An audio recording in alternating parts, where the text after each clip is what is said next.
Hello and welcome to this video. This is coverage for round 3 of the candidates tournament. The third round is the last round before a day off. Monday, March 14th will be a rest day. So I think it's all the more, what kind of English is that? Yeah, there's even more reason for people to try to find, maybe get their first win in. Let's see what happened today. I have to say that my overview maybe is not as deep as it usually is. I have to tell you that I played a game myself today in the German league, and it was not a super tiring game, but still, yeah, you play for 4 hours, you drive 2 hours to the place, and so I'm pretty tired, and I had to limit myself a little bit in looking through the games. Anyway, I think it will be a good overview of what happened today. Let's start with the game Anand Caruana, and yeah, we all can complain or whatnot, but they keep playing this opening, and well, as often said, I understand why, but I don't have to like it. Okay, Anand goes for d3, which is usually leading to the most interesting games out of this opening. Bishop c5. c3, castles, d6. So far, so good. We had this position earlier in the event where knight bd2 was played also by Anand when he played Topalov. Then knight e7 was played, d4, and so on. The difference is that here black was able to play the move bishop g4, but now Anand goes h3, invest a tempo to prevent the bishop coming to pin the knight. Yeah, knight e7 anyway, d4, and bishop to b6. This is a difference to the positions we saw earlier, for example in that Anand Topalov game where black had taken and then retreated. This is now not played, but black is going back here. The difference is that now he can afford that because e4 is also unprotected. So if white takes on e5, black can recapture and still take here, or take here immediately. This is hanging. Yeah, knight b2 was protecting this pawn. Okay, but white now goes bishop d3. Looks like, yeah, move the same piece twice, but you have to do something about the center, and now it is securely protected. Knight g6, that was one idea of knight e7. Rook e1, rook e8, queen c2. White is lending more support for the e4 pawn. Yeah, and now an interesting decision by Caruana. He definitely has a choice here what to do. He can play a kind of normal looking move, c6 for example, or bishop e6, but he goes for something I feel rather non-typical but interesting. He took on d4, pawn takes, and now played the move c5. That's a very interesting decision. The idea is that white now is forced to make some kind of commitment in the center after c5. Anand decided to capture that pawn, which is the, let's call it keep it simple method. There were more interesting tries, at least let's say more complex tries, e5 or d5. Yeah, white can go d5, style of the Benoni. It's a really funny looking Benoni with that bishop here, but that's not necessarily so bad. It sometimes can play bishop a5, or it can go to a5, attacking this, play maybe a6, b5. White also had e5, which is interesting. Black probably goes knight d5 and intends that. Leads to an entirely different kind of position. But this isn't bad for white, an interesting alternative. Yeah, as I said, this is the keep it simple method. The idea is that after the following moves, and I think those are really quite logical. Yeah? We have some trades, we have centralization. So why did Anand take on c5? Because he aimed for this type of position.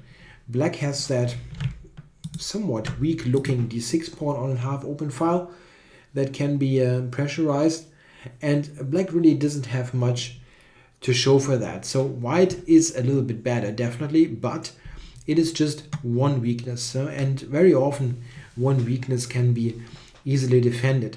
We shouldn't forget that black also has some pluses. Yeah, he can use the dark squares here, like g5 and e5.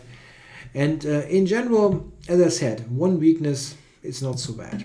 Queen e3, that a pawn was covered. Rook d4, bishop d7, and rook d1. Yeah, all looking very normal. Yeah, Caruana is regrouping, putting one bishop here now to c6 to have some pressure against the pawn and to utilize this rook e6. Yeah, black is covering d6 with all his might, and it looks a tad passive, but I don't think it's so bad. Bishop g2. White is intending now to push with f4 if allowed, and Caruana is playing and defending this actively. He plays the move h4. Yeah, and Anand decided to take it. There also was the move f4 that needed to be considered, and to be perfectly honest, I'm not totally sure if there's something wrong with it. Yeah, let's say f4, queen maybe to c5, and then the move g4. That's an interesting try. However, bishop takes e4 is possible. Funny little tactic. Yeah, white needs to be careful here to not overexpand him. Yeah, maybe b4 first is necessary, and then white can see how he continues. f5 maybe. It was possible, but Anand's solution is simpler. He just took on h4. It's probably the simpler move. Rook d2 e8 now. Yeah, more pressure on the e4 pawn. And yeah, if there is some kind of way for white to get something substantial, it has to be found around here.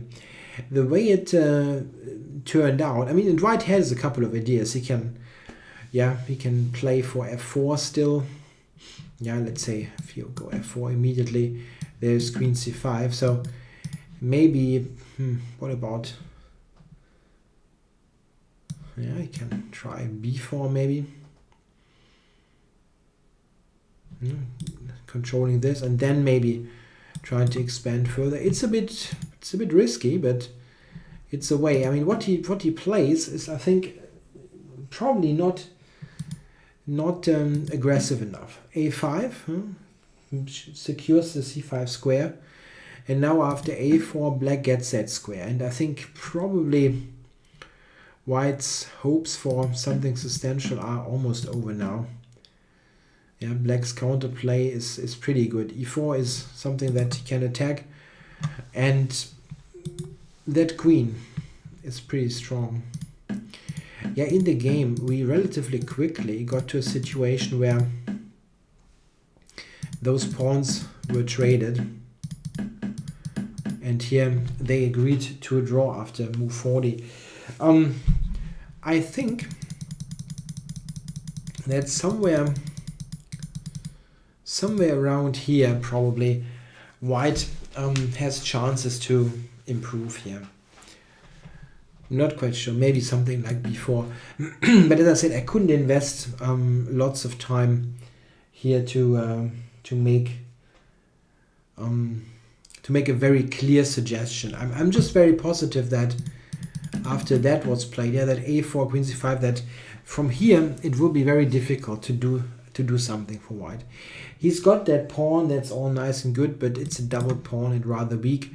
And black's counterplay against e4 is pretty clear. Quite often there will just be a trade-off between those two pawns, as we had in the game, and then nothing much happened. So a draw in this game, I think, certainly an okay result for Anand, who's still sitting comfortably with his +1 score. Caruana, if I'm not mistaken, has played 3 fighting draws. Okay, let's look at the next game now. Yeah, next game to check is Giri Karjakin. Come on. Okay, let's see what we get here. Queen's Indian, yeah. So Karjakin now plays the Queen's Indian with black, one of his main openings all over, or for the whole of his chess career. It was funny to see that yesterday he scored a win with white against Nakamura, or rather Nakamura kind of committed suicide in a slightly worse position.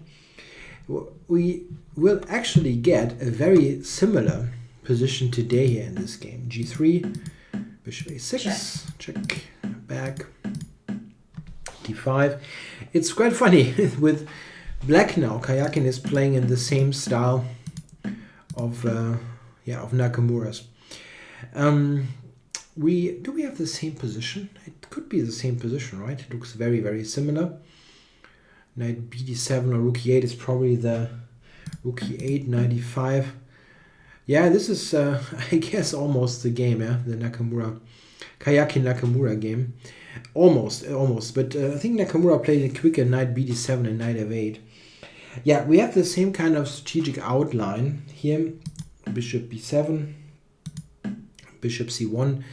That bishop is regrouping. And the strategic outline is that black at some point has to do something with his c-pawn.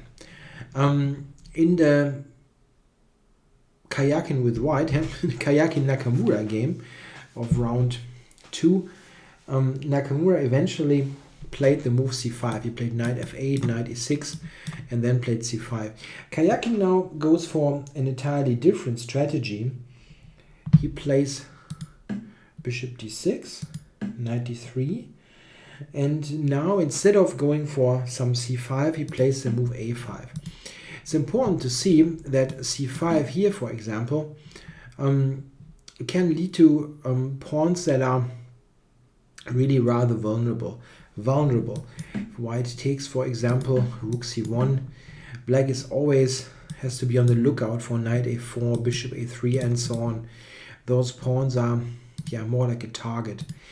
He played a5, not committing with the c-pawn just yet. Rook c1. Now knight to b5 is certainly looming. So c6. So this is not the most active approach ever, but it's certainly quite solid and asks white very, very kind of tricky question. What are you going to do? What is white going to do? It's not that easy actually. On the c-file, black has put up a purely defensive position, difficult to do anything. So what should white do? Probably some break in the center would be in order. Giri plays it in a very slow way, slow but normal way, let's say. You can also think about more violent approaches. For example, if white tries some f3 here, just brutally going for e4, then black will probably strike with c5. And white is not so easily getting in e4. This is actually probably leading to a rather sharp position. f3 is, I think, a questionable idea. I think what Giri does is rather normal. He plays knight a4. See that c5 is not coming. And now e3. E3, rook e1. Slowly trying to improve the position. Bishop a6. Good move, activating the bishop. Rook e1. And now a very interesting plan by Karjakin. Not at all playing passively. You could think that this is a somewhat passive position for black, but he finds an interesting active idea. He goes h5.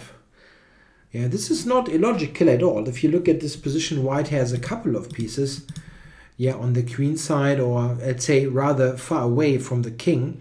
So why not try to do something here on the king side? Bishop h3 now, interesting move. And now knight g4. Very enterprising play.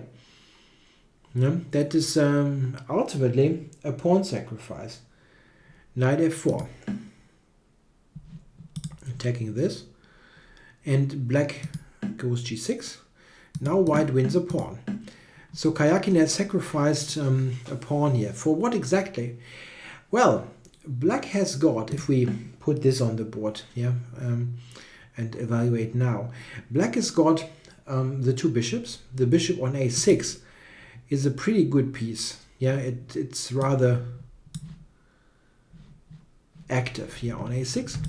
And black maybe long-term has king g7, rook h8 business on the h file. So there is some compensation. The question is what to do now for white. Okay, the queen can go to a number of squares. f3 is maybe the main alternative. Queen g5 was played, but if we look at f3 here, for example, black might go here.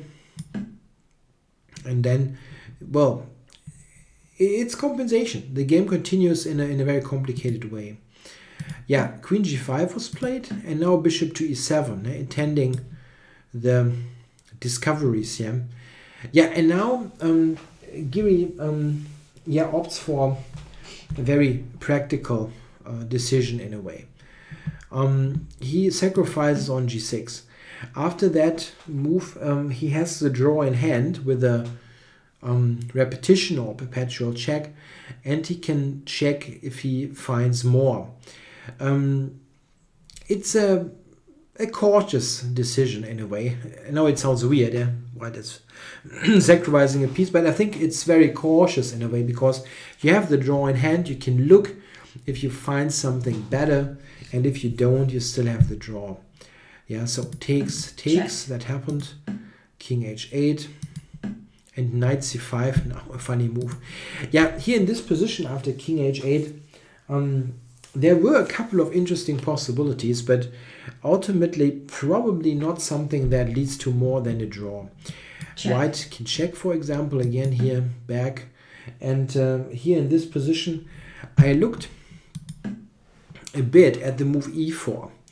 Something that intrigued me. If black takes with the knight, then white just wins. Yeah, rook takes, we have this threat, and after takes d5, this is deadly, absolutely deadly. So what about pawn takes? This is not working. Check. This, and now white has the pretty remarkable move knight takes b6. Queen takes and rook c5. That's pretty nice. The rook intends to come over here, and if black takes, this is winning for white. Or this is even a bit stronger with mate to come. e4 is a very dangerous move, but black has bishop b4. This is the only move, but it's probably also sufficient. White can shoot for e5, bishop e1, and e takes f6.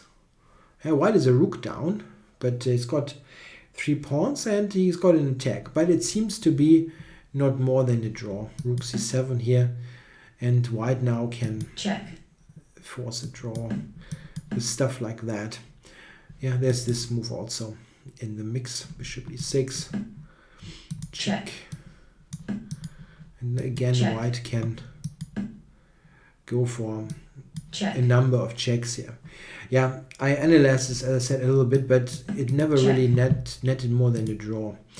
Interesting, however, e4 probably was a tougher try at setting problems while keeping the draw in hand. Giri tried knight to c5, looking nice, but after this, white still only has the firepower for a draw. Rook f8 was played. Check.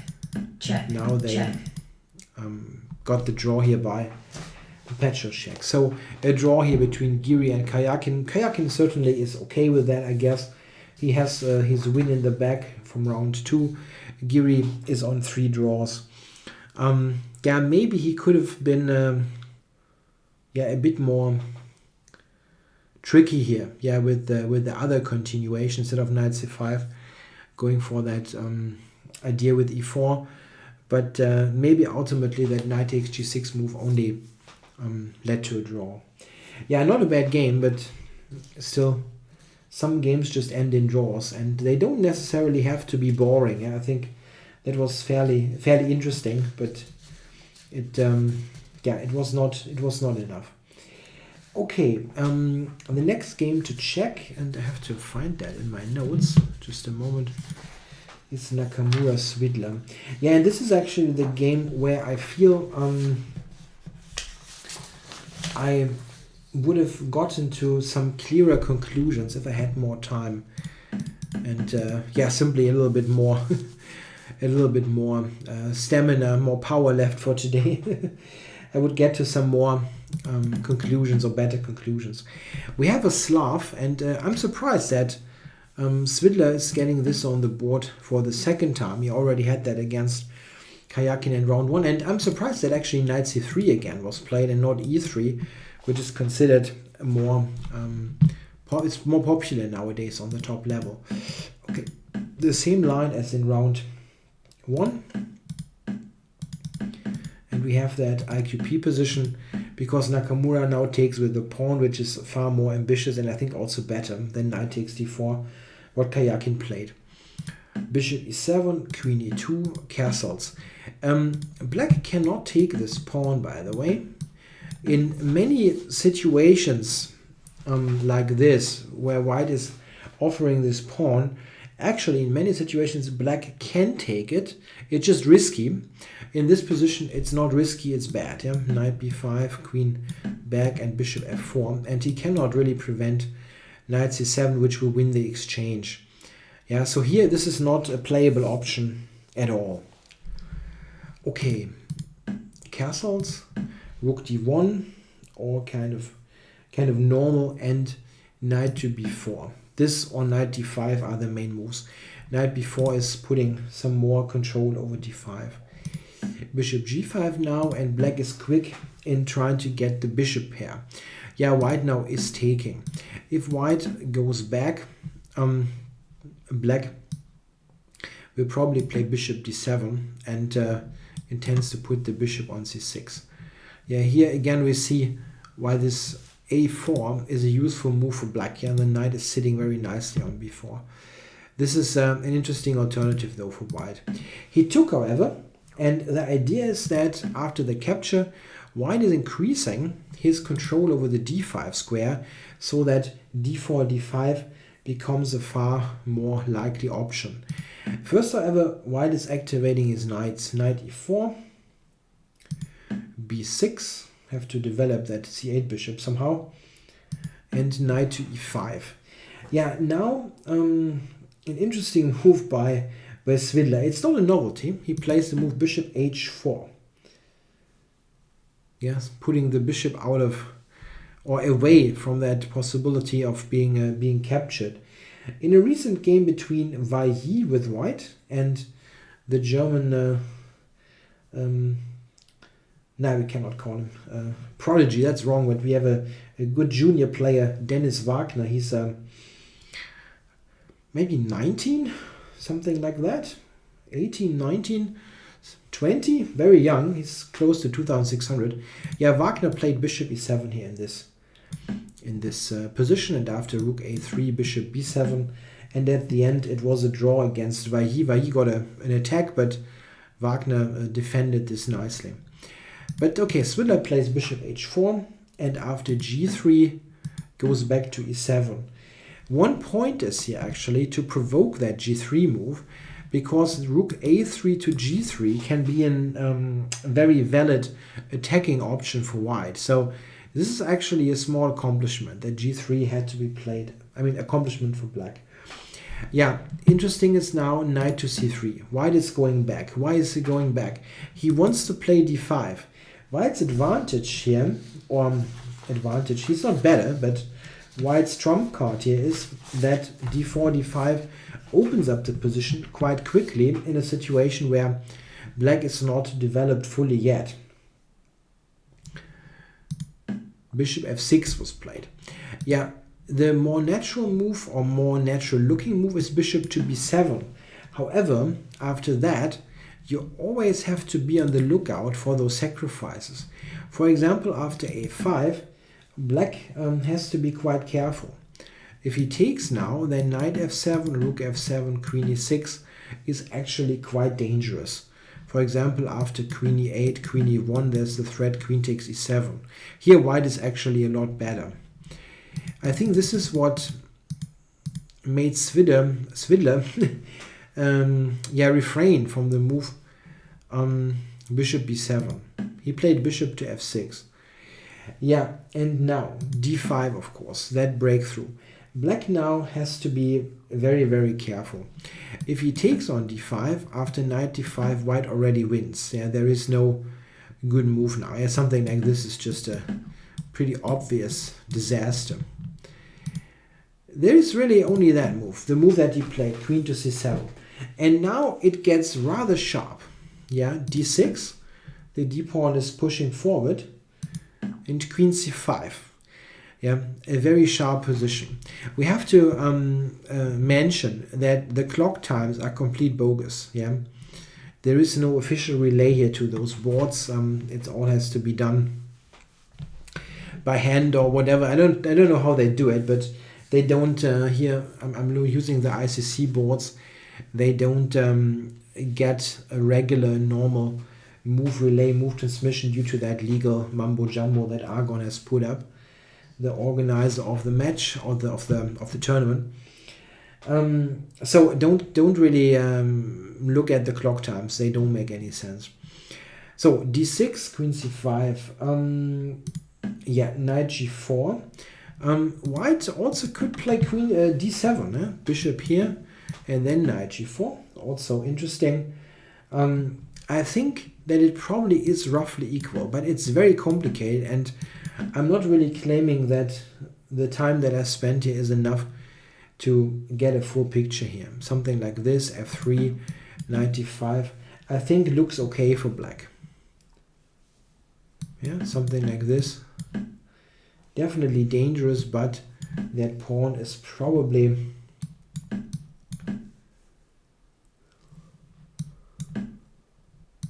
check. It's probably something that check. Black can keep in check. Here, in fact, some kind of perpetual check is happening. Check. Yeah, it's difficult for white to go out. I mean, he can, but after d4, you don't really have a clear move, and this is now part of the equation. Yeah. So that was an alternative, d7, but knight g4, it's not a bad move. Yeah, had to keep it, had to take it, I'm sorry, and back to c6. Yeah, a d-pawn is dangerous, it really is, but how dangerous is it? Can it promote? Probably not, but it can definitely be very irritating. Bishop d3 with this idea. Yeah, and it's quite interesting. Black just plays king f8, yeah, prophylactically moving the king away from the check on h7. Yeah, the next move by Nakamura is a very natural, normal looking move, but it ultimately doesn't lead to much. It seems that here he should have played some more, yeah, maybe modest continuation, you could call it, something like bishop e2, for example. And the whole situation remains complicated and very interesting. Yeah, interesting fighting position. But Nakamura's move looks totally normal. He goes to h7. That's kind of move that like everybody wants to play. I get the queen near the king, try to make something happen. However, after h5, there is a problem. This check is just losing stuff. The knight is hanging. So the knight has to move away. And now knight e5. And this is the thing. This diagonal is opened up and there is this check threat. And what now? If white goes back, he really doesn't have much to show for this. Queen c6 is the thing. What now? Threatening mate. Yeah, so bishop e4 is what was played. And now after this, black has no problem at all. He can just take and play rook a7. And now we see that the d7 pawn is actually attacked 3 times. So how do you keep it? Now the answer is pretty straightforward. You don't. It was just, it's a nice little trick, but knight g4 was saving the day. You just lose the pawn. This is the thing. The only thing that white has here is some activity, and he, I think, does a decent job of keeping this activity going. He took here, yeah, using that pin. That also leads to more simplifications. Takes, check, take here, rook d4, and a5. Yeah, black is better. There are a couple of things going for him. Weak, weak. Yeah, also with this. And the black king is already in the game while the white king is on g1. The thing where I'm not really satisfied now with what I'm telling you is I cannot really tell you if this should be a win or not. While we were driving back from my team match today, I discussed that with a teammate of mine who's also an IM with roughly my rating. We are about equal strength, and we weren't sure if this is something that Svidler should win or if it's still enough for a draw. Nakamura pretty much will lose one of those pawns. He will lose the 2 pawns, and this happens. He will lose the 2 pawns for the 1 pawn, and then has to defend this with 1 pawn down with rooks and knights. Is that a win or is that a draw? As I said, we weren't sure. I actually tend to think that white probably with perfect play should draw, but I'm not sure at all. I'm really not. One thing is clear. With rooks, it's a draw, and pretty dead draw. Rooks and knights definitely helps the side with the pawn, because knight endings, a pawn up, offer very good winning chances. So here, rook trade, for example, wouldn't be that bad for black. Best, however, is to keep both pieces on the board and try to combine the advance of the pawns with threats. Yeah, for example, like putting the knight over here or to e4, looking at the pawn, and so on. Yeah, Svidler is also doing that. He's activating, he pushes the pawns here, and goes up with the king. Yeah, and an interesting decision now by Nakamura. He's not the kind of person who wants to defend passively all the time. He pushes g4. And yeah, very interesting moment now. This is a move that I'm absolutely unsure of, if it's a good defensive idea or not. I actually have my doubts if it's a good idea, but as I said, I'm not really sure if or how exactly black's play should be improved. I'm going to spoiler it a little bit. It will end in a draw. So knight here, knight f4 check is the idea.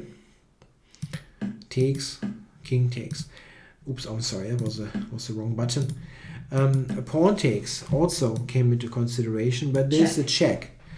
And if you go up, check, you blunder check, the house. check.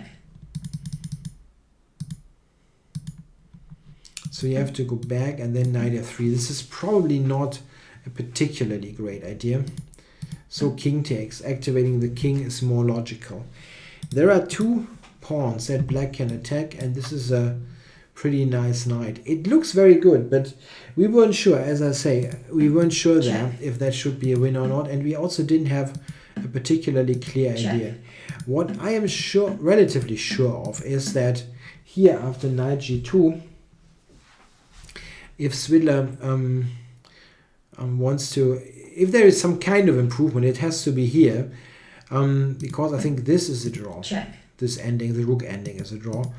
Maybe this is just knight e2 and continue. Just keep the material distribution and try to make something happen here. As I said, I'm not sure if black should win here. I think that probably with perfect play white should draw, but it can easily be that someone takes a lot more time or simply is more knowledgeable than I am, and will show you how black can grind this ending to a win. I would be slightly surprised if black can win, but in the game, as I said, it didn't really come that far. There was this played, and after knight takes, and we have a rook ending, and this is a draw. It's pretty clear. Yeah, important move. Yeah, white can check, give this up temporarily to regain the pawn, and here he's got no problems whatsoever. Yeah, getting this. check, Here they agree to a draw. So a narrow escape for Nakamura, but a very important one for his overall prospects in the tournament. If he would have lost the game, and there maybe were very critical moments, or not maybe, there were very critical moments. If he would have lost that game, sticking then on -2, he's pretty much out of the race for the first place. Now it is just -1. It's a bad start, but it doesn't really mean that he's out of the competition. Yeah, after the rest day, he needs to maybe get a win inside or out of the next 2 games, and then he's back in the race. Okay, let's have a look at Topalov Aronian.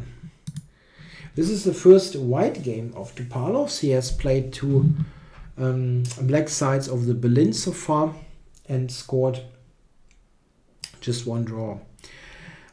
This time he's got white and goes for c4. Yeah, we got an English opening. Aronian plays knight f6 and e5 here quite often. Yeah, he plays lots of queen's gambits after d4 and knight f3. Surprisingly, he doesn't play c4 e6 that often. Here he quite often plays like this, the very classical approach with e5. g3 by Topalov, the normal and most ambitious move. And now Aronian goes for bishop b4. He has played some lines here, different lines, but this is probably his main weapon. This, knight d5. This is a sharp line, knight d5. White also can castle. This is a bit more interesting, especially after e4, when white goes knight to h4. This looks a bit strange, yeah? Knight on the rim is dim, but it is a very concrete idea. White is intending to trade those knights and win that pawn. The second point is, of course, that this bishop is under, can be taken, and so white gains the bishop pair. Yeah, d6 by Aronian, the most usual logical move, starting to develop the bishop here. If white goes for this and tries to grab the pawn, rook e8 leads to a very, very strong compensation. Something like bishop g2, bishop g4 is even more than compensation. Yeah? Here, white is losing. Yeah? His development is just too bad. So this is what Topalov did. He took the bishop and now has the bishop pair, d3 and d5. Yeah, black is not avoiding opening the position because he has to use his, at the moment, good development. After d5, the move cd5, queen d5, in fact looks rather nice for black. Note that white definitely cannot snatch this pawn. Check. As after rook d8, he has no good move. Yeah, this, for example, after knight d4 is already pretty awful. So what he played, castles, is the more ambitious move. ed4 by Aronian. I think a good move. He can also take on c4, but taking here is the probably even just a better choice. Yeah, now white has an interesting alternative here. He took on d3 with the queen. This leads to, we can briefly look at what it leads to, maybe. After knight e5, black is winning this pawn. That was not a blunder, that was an intended pawn sacrifice. White had the alternative to play this. Yeah, not sacrificing the pawn. Here, in fact, also it could be a pawn sacrifice, like this, and knight to e7, where black will win this. But white has a very decent play for that, like this,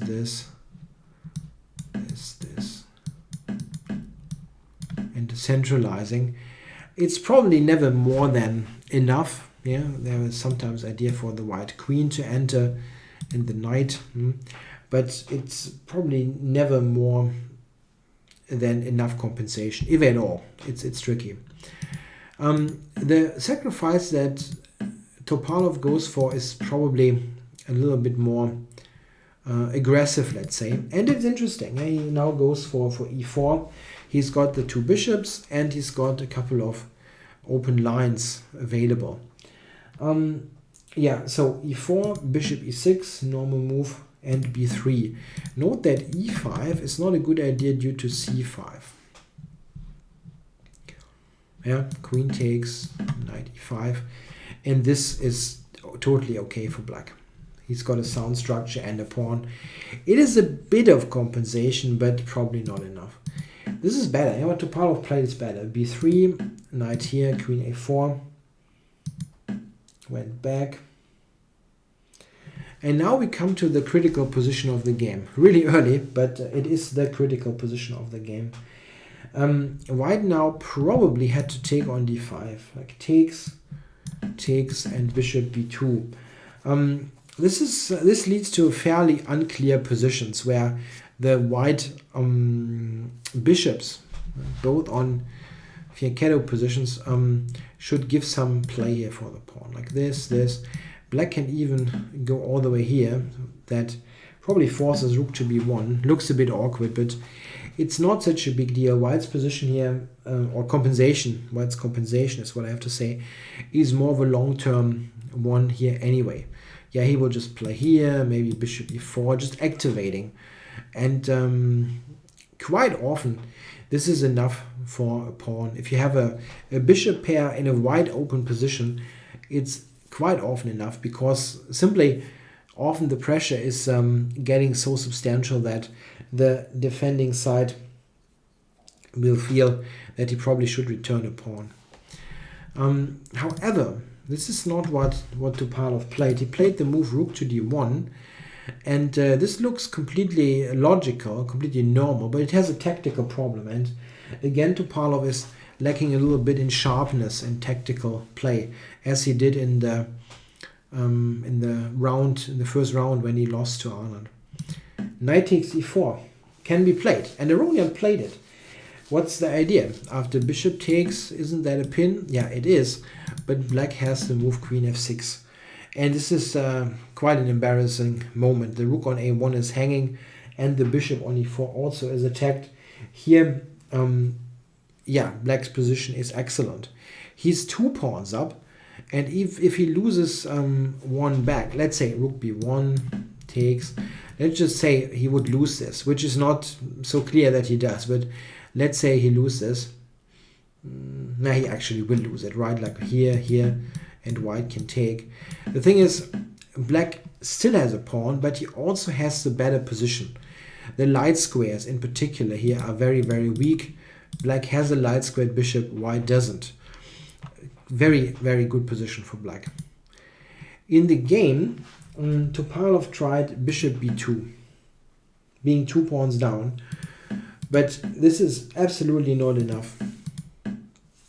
Queen c2, f6, yeah. Aronian is very relaxed about returning 1 pawn. If white, gets this pawn back, everything is very comfortable for black. Yeah, he can remove the queen. He's got good play on the light squares and a pawn. Yeah, here, for example, if the knight could move bishop to d5, that would be a fantastic bishop on a long diagonal, where this bishop is binding on granite. Yeah, Topalov tries to keep more pieces on the board. Yeah, I think we can go ahead to a couple of moves. Yeah, important moment, g5.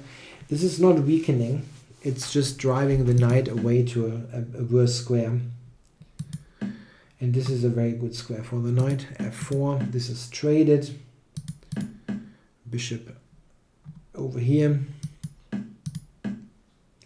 Yeah, black is consolidating on the king side, and now brings the knight over here. Yeah, a good job by Aronian. He just has 2 pawns. It's just what it is. Rook e7 now. The move knight d4 probably was a little bit more precise, like this, and going here. But this is a slightly computerish approach. It's not bad, of course, but rook e7 is a good human move. Nothing wrong with that. What kind of sound was that? No idea.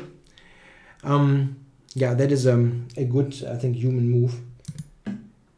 Takes. Queen takes, and now queen h5 was played. After queen h5, the game is essentially over.